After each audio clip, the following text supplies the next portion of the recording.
नमस्कार, मैं हूं Alok Kumar Sharma, toppers club IAS academy में आपका स्वागत है। आज हम लोग एलसीएम और एचसीएफ से संबंधित इंपॉर्टेंट क्वेश्चन लेकर आए हैं जो कि सभी वनडे एग्जाम में बहुत ही इंपॉर्टेंट है। तो वीडियो को लास्ट तक जरूर देखेंगे, पेज को लाइक जरूर करेंगे और हमारे चैनल को सब्सक्राइब जरूर करेंगे। ठीक है, पहला क्वेश्चन है हमारा, दो संख्याओं का लसा एवं मसा का गुणनफल 24 है। ठीक है, 24 है तो दोनों संख्याओं का अंतर 2 है, तो संख्या ज्ञात करना है। ध्यान देंगे कि इसका ऑप्शन नंबर हमारा डी होगा। कैसे? क्योंकि 6 और 4 का जो हमारा लसा होगा वो होगा 12 और मसा होगा वो होगा 2, और इन दोनों को गुना करने पर कितना आ रहा है आपका 24 आ रहा है। और इन दोनों का डिफरेंट भी आपस में 2 होना चाहिए, तो 6 में से 4 गया तो 2 बचा, इसलिए ऑप्शन नंबर हमारा डी करेक्ट हो जाएगा। नेक्स्ट क्वेश्चन है हमारा कि दो संख्याओं का गुणनफल 4107 है, यदि उनका मौसा 37 है तो उनकी बड़ी संख्या क्या होगी। तो कुछ नहीं करना है आपको। मान लीजिए कि अगर एक संख्या 1 हो और कोई भी संख्या मान लीजिए 2 हो, तो मौसा का मतलब दोनों में ही वो शामिल होता है। तो 37 इसमें भी शामिल होता है और 37 इसमें भी शामिल होता है।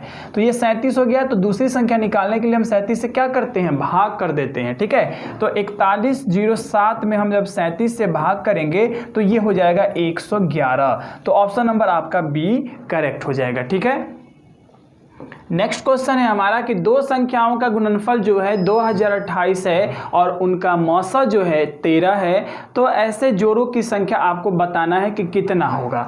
तो क्या करना है यहाँ की 2028 में आप जब 13 से भाग करेंगे तो इसका आंसर हो जाएगा, ये आपको हो जाएगा 156 बार में ये क्या हो जाएगा, कट जाएगा।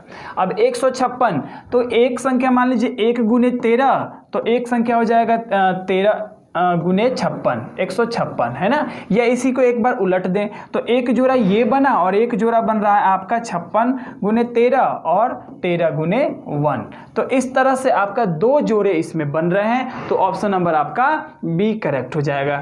नेक्स्ट क्वेश्चन है हमारा कि किसी दूध वाले की एक टंकी में 75 लीटर तथा दूसरी जो टंकी में वो 45 लीटर दूध है, तो बड़े से बड़े बर्तन, जहां भी बड़ा से बड़ा की चर्चा होता है वहां हम उसका HCF निकालते हैं, और छोटे से छोटे की जो चर्चा होती है उसमें हम LCM निकालते हैं। तो यहाँ पे 75 और 45 का हमको क्या निकालना है, HCF। तो 75 का फैक्टर कितना होता है कि 3 गुने 5 गुने 15 बचे 75 यानी 5, और 45 का फैक्टर होता है 3, ये इक्वल है 3 गुने 5। अब दोनों में 3 और 5 आपका कॉमन है, तो कॉमन HCF का मतलब है जो दोनों में कॉमन है वही लेते हैं। तो 3 गुने 5 ले लिए, तो इस तरह हो गया ये कितना 15 है ना। तो 15 हम देख रहे हैं कहाँ है, ऑप्शन हमारा सी करेक्ट हो गया। ठीक है, नेक्स्ट क्वेश्चन है हमारा कि दो संख्याओं का मौसा जो है 8 है, तब निम्नलिखित में से कौन सी संख्या ऐसी है जो उनका लसा नहीं हो सकती। ठीक है, तो मौसा आप 8 से डिवाइड करके देखेंगे कि कौन सी संख्या नहीं कटेगी, वही उसका लसा नहीं हो सकता। तो 8 से 3 बार में 24 कट जाएगा, 6 बार में 48 कट जाएगा और 7 बार में 56, लेकिन 60 जो है वो आपका नहीं कटेगा, तो उसका ये लसा नहीं हो सकता। 48, 24 और 56 लसा हो सकते हैं और 60 लसा नहीं हो सकता, इसलिए ऑप्शन नंबर हमारा डी करेक्ट हो जाएगा। नेक्स्ट क्वेश्चन है, विद्यार्थियों की अधिकतम संख्या ज्ञात करना है जिससे कि आपको 1001 पेन और 910 पेंसिल इस प्रकार बांटे जाए कि प्रत्येक को मिले पेनों की संख्या बराबर हो तथा प्रत्येक को मिले पेंसिलों की संख्या भी क्या होनी चाहिए, बराबर। तो ऐसे कंडीशन में हम क्या करें, यहाँ पर अधिकतम संख्या यानी बड़े से बड़े संख्या आपको निकालने की बात, बड़े से बड़े संख्या आते ही हम क्या करते हैं, इसका HCF निकालते हैं। तो 1001 का जब फैक्टर तोड़ेंगे हम 9 से, तो 99 और फिर 1, ठीक है 11 से करेंगे। ठीक है, तो 11 99 और 11 एकम 11 यानी 11 और 91 आया। और इसी प्रकार हम 910 का करेंगे, यदि हम इसको 91 से कर रहे हैं तो 10, दोनों में 91 शामिल है और हमारा HCF क्या हो जाएगा, जब दोनों में जो शामिल होता है वही हो जाता है, तो 91। तो इस तरह से अधिकतम संख्या कितनी होगी, 91, ऑप्शन नंबर 1 करेक्ट हो जाएगा। नेक्स्ट क्वेश्चन है हमारा कि दो संख्याओं का मौसा लसा क्रमशः 7 140 है, यदि संख्याएं 20 45 के बीच हो तो उन संख्याओं का योग क्या होगा। मौसा 7 है तो 7 गुने 1 भी हो सकता है, 7 गुने 2 भी हो सकता है, 7 गुने 3 भी हो सकता है और 7 गुने 4 भी हो सकता है।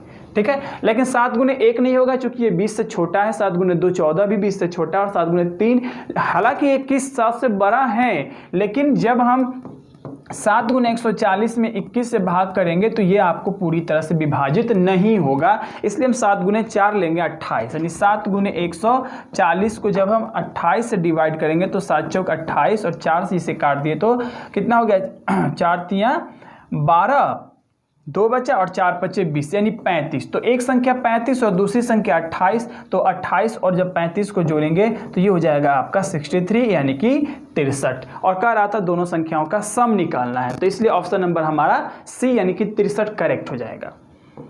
नेक्स्ट क्वेश्चन है हमारा कि 100 और 200 के बीच आने वाले उन पूर्णांकों जो कि 9 और 6 दोनों से ही विभाजित हो। देखिए जब 2 संख्या या 3 संख्या 4 संख्या जितनी संख्याओं से विभाजित होने की बात करता है तो उन संख्याओं का हम पहले लसा लेते हैं, तो 9 और 6 का लसा हमारा हो जाएगा 18। ठीक है, अब 18 से 100 और 200 के बीच के उन संख्याओं को काउंट करना है जो कि 18 से कट जाए। तो 100 के बाद 101 102 103 ये सब नहीं कटते हैं, एक का एक आपको 108 कटता है, और इस तरह से 200 के जस्ट पहले आपको होता है 199 जो कि 18 से नहीं कटता, 198 18 से कटता है, 18 कम 18 कम 18 18 कम 18।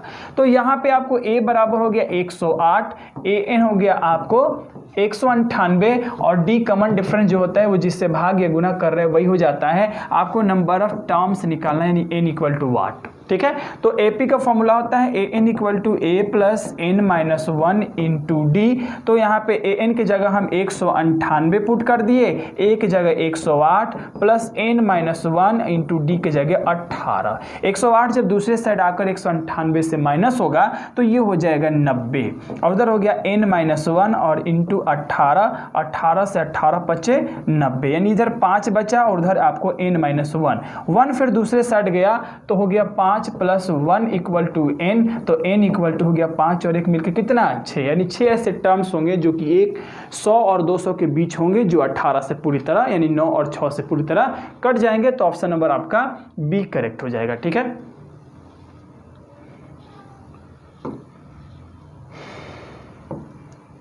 नेक्स्ट आपका क्वेश्चन है कि यदि किसी कक्षा में विद्यार्थियों को 6 8 10, ठीक है, 6 8 10 के पूरे समूहों में रखा जाए तो कक्षा में विद्यार्थियों की निम्नतम, जैसे ही निम्नतम का बात होता है इसका मतलब एलसीएम आपको लेना है। तो 6 8 और 10 का जो एलसीएम लेंगे तो 2 से काटेंगे तो ये 3 ये 4 और ये 5, यानी 5 चौके 20 3 60 और 60 दूनी 120। ऑप्शन नंबर बी करेक्ट हो जाएगा। नेक्स्ट क्वेश्चन है हमारा कि 10,000 के निकटतम वह संख्या जो कि 3 4 5 6 7 और 8 से प्रत्येक द्वारा विभाजित हो। तो क्या करेंगे, पहले तो इन सब का हम क्या निकालेंगे एलसीएम। तो 3 4 5 और 6 और 7 8 का जो एलसीएम होगा वो हो जाएगा आपको 480। ठीक है, नहीं 840। ठीक है, इसका एलसीएम हो जाएगा हमारा 840। अब 840 से हम 10,000 को डिवाइड करेंगे तो ये हो गया आपका 10,000, इसको डिवाइड करिएगा आपको 840 से। तो सबसे पहले एक बार में गया, ठीक है, तो ये आपको आ गया कितना 160। ठीक है, अब हम एक और जीरो आ गया यानी 1600 आ गया। अब एक बार में ले जाते, लेकिन जब एक बार में ले जाएंगे जो संख्या बचेगा उसे जब इसमें हम घटा देंगे या जोड़ देंगे तो वो 10,000 से कम हो जाएगा। इसीलिए हम क्या करते हैं कि जब छोटी संख्या रहती है तो हम यहाँ जो भी नंबर आता है उससे मैक्सिमम लाने की कोशिश करते हैं। तो 2 बार में गया तो कितना हो गया यहाँ पे, और उल्टे घटा दीजिए तो ये हो गया 80 बचा। इसी 80 को 10,000 में आप जोड़ दीजिए तो 10,000 में, ठीक है, जब आप 80 जोड़ेंगे तो ये हो जाएगा आपका 10,080। ठीक है, तो ऑप्शन नंबर आपका बी करेक्ट हो जाएगा। आई होप आप सबको वीडियो अच्छा लगा होगा। किसी भी प्रकार का कमेंट हो तो कमेंट बॉक्स में कमेंट जरूर करें। Thank you.